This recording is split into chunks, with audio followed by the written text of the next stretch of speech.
Welcome to Moral Side of the News, and thanks for spending some time with us on this occasion. I'm Reed Yaden with the WHAS 11 Storm Team. John Blim has the day off, and as usual, our panel is here to discuss the news from a moral perspective.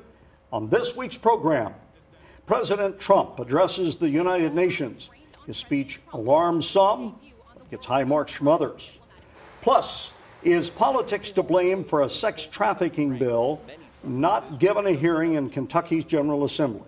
Attorney General Andy Beshear says yes. We'll discuss these topics from a moral perspective in the news, as always, with our distinguished panel. Let me introduce them to you. Dr. Tom Mobley, president of Louisville Bible College.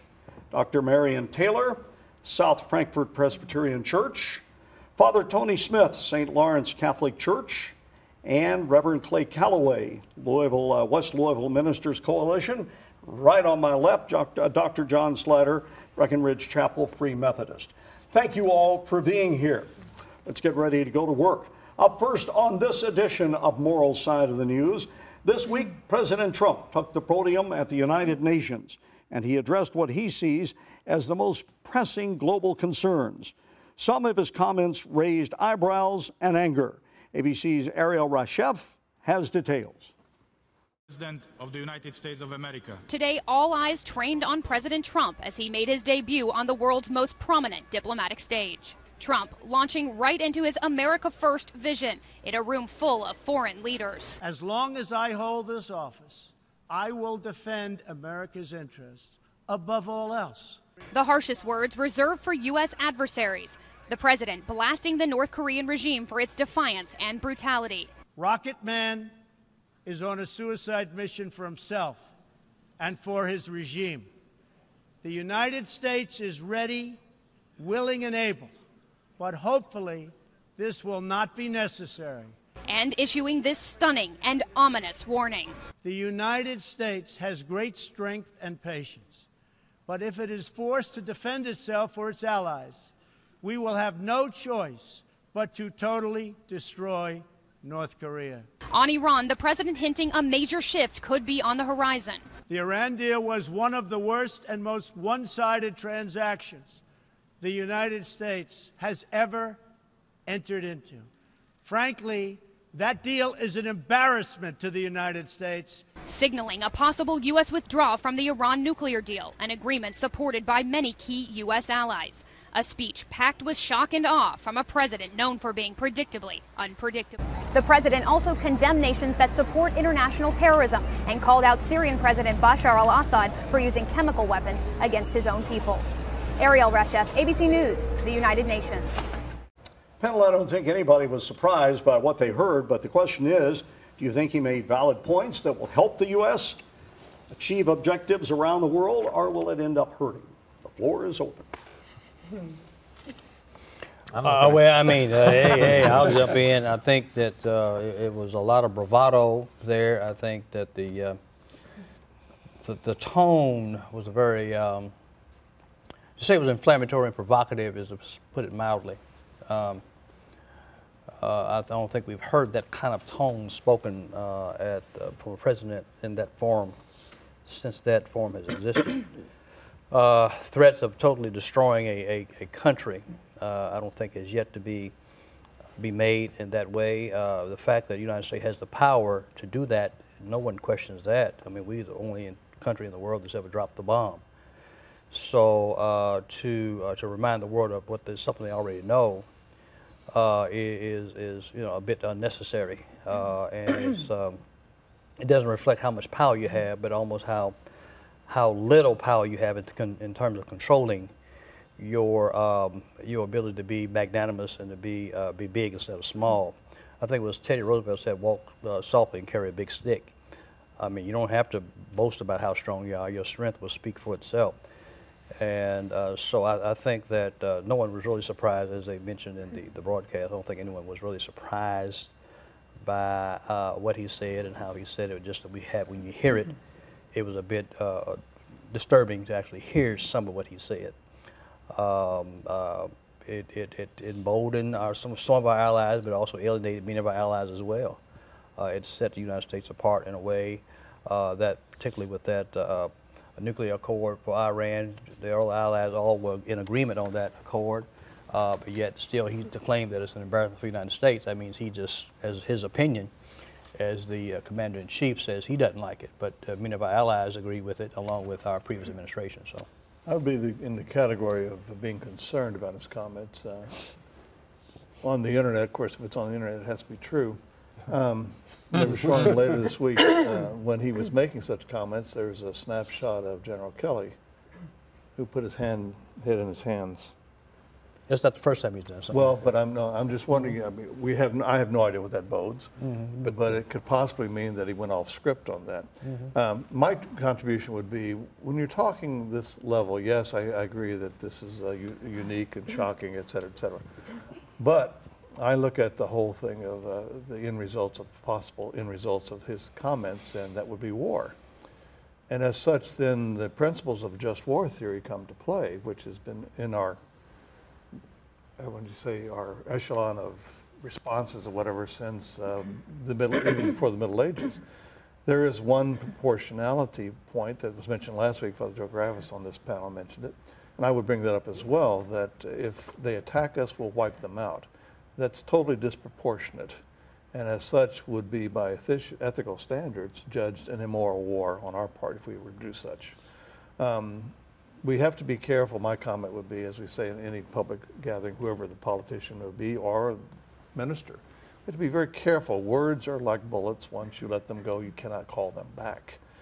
And there will be those who look at the president's comments and take great pleasure in what he's saying. At least we have someone like the Premier of Israel, whatever, saying this is the first time we have someone up there who's really saying it. You have others like myself who show concern. You have others on the totally other side who think this man should be impeached for what he's saying. My concern is he represents the country, supposedly. I would say he needs to know what the country stands for before he makes comments that he may wish the country stands for. That's my introduction. I think I agree with what you said. I was interested, I listened to the whole speech, and I thought there were some ideas in there that are worth debating, and that unfortunately won't get much debated because of the more inflammatory parts of the speech. What are they? Well, one of them was when he started talking about refugee resettlement, that would be preferable, that we could do more for more people if instead of bringing them and fully resettling them in the United States, they could somehow have an option closer to the country they were leaving. And I think that's a seductive idea. I don't think it holds up well to scrutiny because we have large numbers of people around the world who end up raising their children and even their grandchildren in refugee camps because they were kept near their homeland and never fully resettled. But I do think it's worth having a debate and looking at what the spectrum of possibilities might be for resettling people. I think that's worth a look, although I think he was gliding by the real issues a little bit in that part. I did appreciate Clay quoting a Republican president. I thought you were Teddy Roosevelt. But today's Republicans are not like our, I'll quote a lot of them now. I had Like when Republicans were Republicans. Yes, when they were civil. Oh, I'm sorry, I apologize. That's when they were civil and statesmen. There was one other thing, which was the way he used the word socialism. And I think I think he was playing to his base when he talked about Venezuela as somehow the paragon of socialism and an example of it being. The reality is that all economies in the world today are on a spectrum somewhere between unfettered capitalism, which doesn't really exist anywhere, and pure socialism, which also doesn't exist anywhere. And so I thought that was unfair to many in the audience who come from democratic socialist parties or from countries that have experimented somewhere in that vast middle zone between those two extremes. There were people who, for ideological reasons, you could hear it in the audience. It was the most audible reaction in the entire speech. People were stunned when he made that point about Venezuela, and some laughed out loud.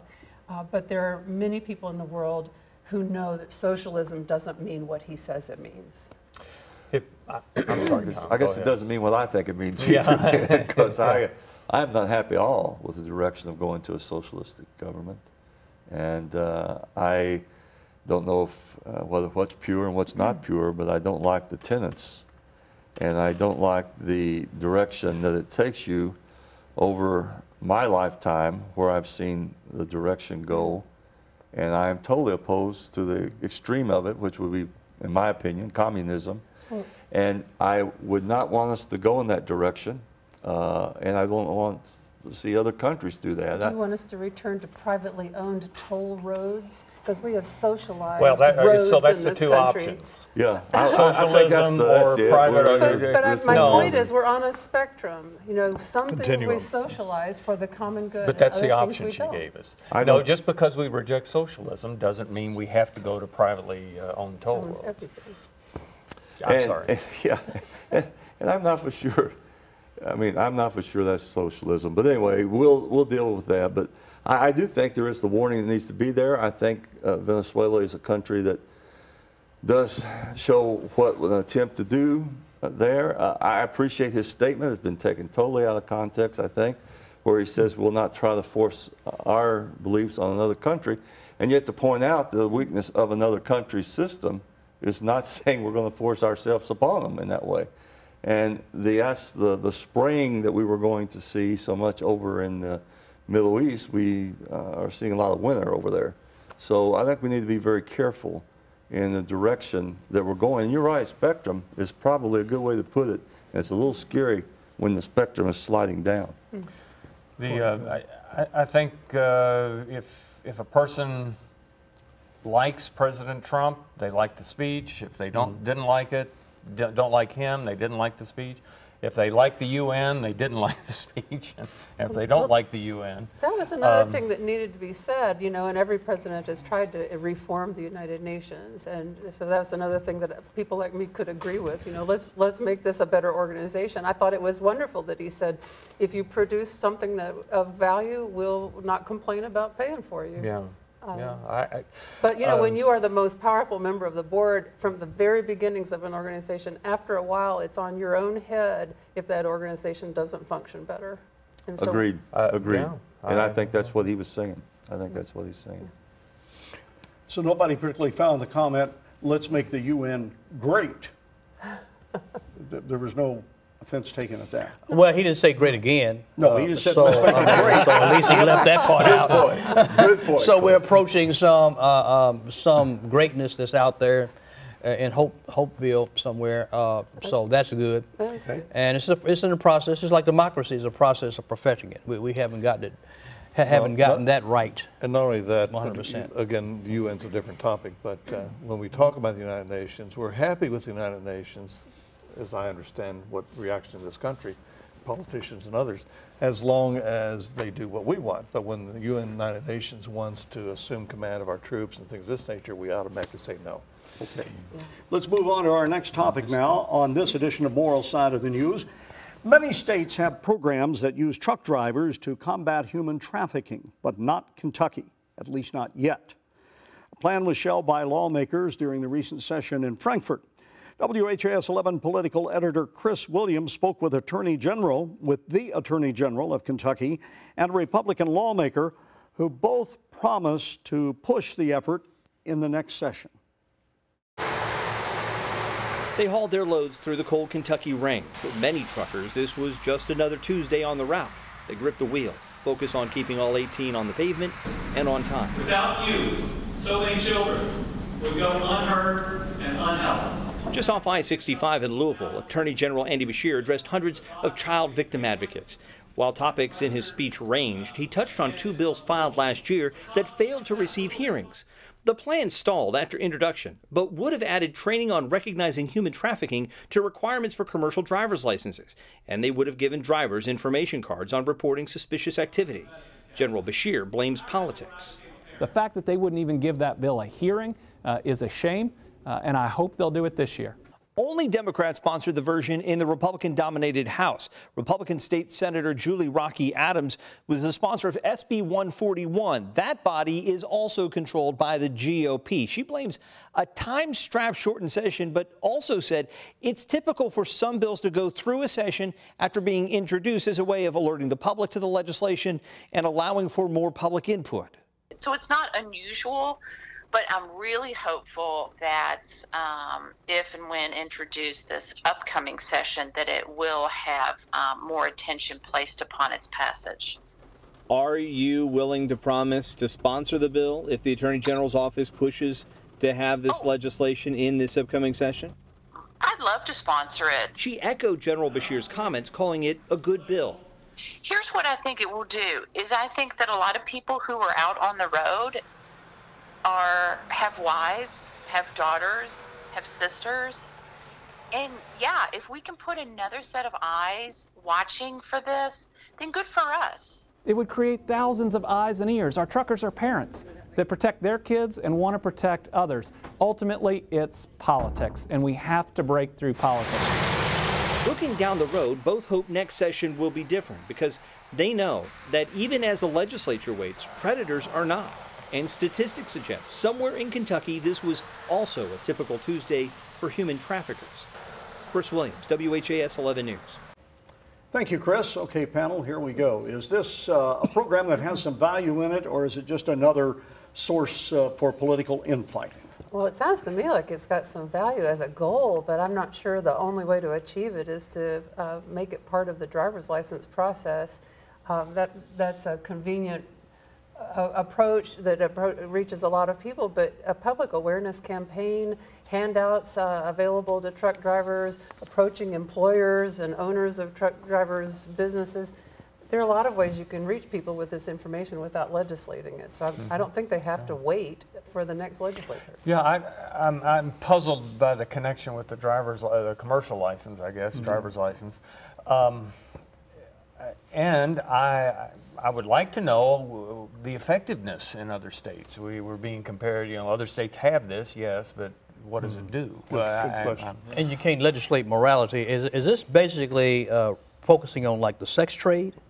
Yeah, or yeah. just trafficking in people that are being trafficking for, you know, illegal labor? Well, it's about recognizing the signs that somebody might be in a vehicle against their will. Okay, well, you can do that voluntarily. Yeah. Yeah. I mean, you can do that voluntarily. I mean, just like observing anything that looks suspicious or that could be a contact for potential harm, you can report that now. And that was illustrated, to your point, John. I think, I forget which state it was, but as I remember at some little truck stop, a lady turned in someone recently because one of the little kids, they were saying, you know, help. And they turned to find out that this was a guy who was transporting children for. Good.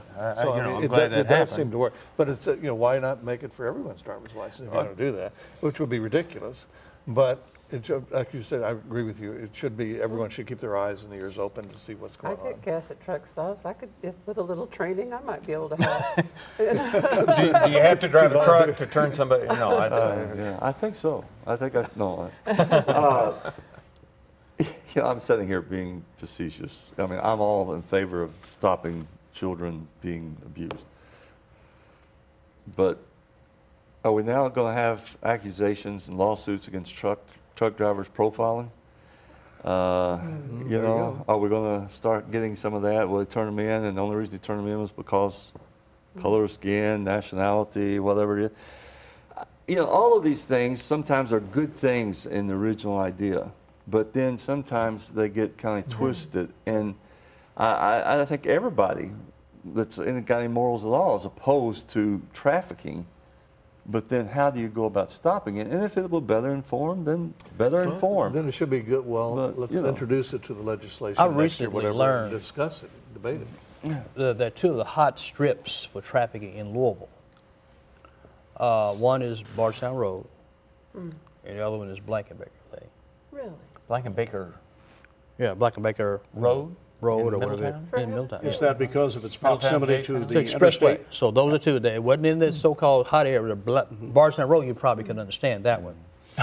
But and that's out probably toward where the old Toy Tiger used to be in other places. Oh, I remember the Toy Tiger. Tell us more about your misspent years. No, that region is not there anymore. They have hotels out there. So that area. We just upset the Highlands, I can tell you that. Right. And they don't want to be left out. You know. But Blankenbaker also, which is ironic, that area, of course, you have big churches out there and all kind of business out there, but it's probably because of its close proximity to the truckering, traffic on and off ramps to the highway. So, and I just was kind of surprised to learn that. Well, Bardstown, of course, is close to it there at the Waterson, and then on up, you've got access to 64 up at Grinstead. So it is a busy corridor. It looks like I think I'm hearing a little bit of consensus here that the idea is good, but let's pursue it through a general education campaign. And advocacy. I mean, churches, anybody of goodwill can advocate doing good. You don't need to legislate that. You can just encourage that. And before pushing it legislatively, let's have a good discussion and the pros and cons, et cetera. I've been going to trafficking seminars now for probably 6, 7, 8 years in the Bardstown area, and they were being held out at Nazareth and various ones. And there's people who are very much into trying to stop this, and so let's not drop down on it. Let's keep it going and keep emphasizing.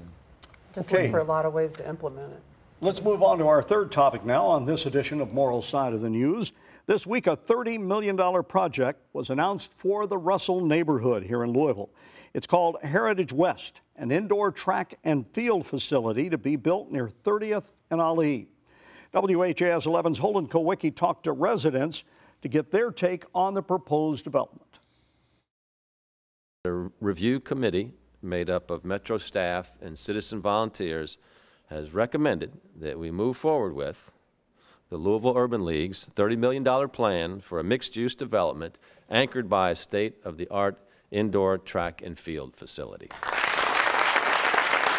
From the moment that clapping stopped following Mayor Fisher's announcement that a state-of-the-art facility could be coming to West Louisville, the whispers of doubt began. I've heard a lot of people say this is like putting a Band-Aid on a gunshot. If you're going to take that money and build a track, you can build some apartments over or put something over there so somebody can have a job. I understand that frustration. There has been a lot of empty promises, but hopefully I think this could be something that could come through, and we just have to wait and see. Wait and see is the approach Dixie Corcoran has taken since moving to the Russell neighborhood 35 years ago. Since that time, she's seen project after project fail. The West End has just been a forgotten place. It's just literally been forgotten. She blames violence in the area for many of the issues. But to Corcoran and many West Louisville leaders, this development seems different. This one will come. The others were too wishy-washy and too much adversity around them and too many threats of what could happen and this could happen. This has got all a positive tone all the way around. That was WHAS 11's Holden Kowicki reporting. So for our panel, this seems like a positive step for the Russell area. Is it? What do you think? Well, it's absolutely positive. It's win-win-win-win, I think, for the community. Given that history of that site has been any number of things. First of all, it was a P and Lord tobacco factory there for many years. That goes back, I guess, to World War II era. Probably at least that. So that closed down and was demolished, and then the city had to remediate the property to make it developable, if that's a term. So they did that, and there was a couple of projects that were in the pipeline, destined to be done, called a food port there. There was going to be some bio digester there, and that fell by the wayside, and the other food port project died also. So that was a devastating project, particularly for the city and the investors. But this project is a bit different. It has a lot of hope and energy connected to it. The hope and aim was that there's a pro sports facility in the east end of town, and this would bring that kind of facility in this neighborhood that many people would come to. Even though it's located in western Louisville, many people will come and frequent this location. From the drawings and renderings, it's certainly a first-rate facility. First rate, you're close to the expressway, people can come to. You're right next to the expressway there, on and off. So it has the potential, also encouraging some retail. and some other things will spin off from it. So, and also we'll be there to supplement the development that's taking place also in the further Russell area there as well. So, and the Urban League is a very credible, I guess, not only anchor, but a stakeholder. Has a long history of doing good in the community. So, and a lot of other institutions support it as well. So I think it's a great opportunity. I'm glad they made the decision that they will be the partner developer for that project. If there's accompanying commercial development around it, I think it's a positive thing. I ran track in high school and college. Well, my coaches may disagree, but and coached it here. And there's a really nice facility that Central High School uses. It's a little off of their main campus. It's a nice outdoor facility. I'm just having gone to USATF and AAU meets. You know, there's going to be some need to be some intensive commercial development around it. Restaurants, you know, fast food. Gas stations, hotels, and so on. And if it accompanies that, it's a good anchor for that development. If it doesn't, it's just going to be kind of sitting out there by itself. But even if it's set there as a standalone, it still has unique value in that sense, in a way that many other projects probably would not be able to stand alone. Well, I'll follow your lead, Clay. I'm having a hard time seeing it as a standalone. It's going to have to, in my view, it's going to have some stuff around it. But if you look at the different Dixie Highway corridor, Barstown Road corridor, all that, I mean, it does happen when something is being built there. I've seen it happen. Kind of depends on what the ideal use is. I live in Shelbyville, and the Family Activity Center there is a wonderful hub for the community.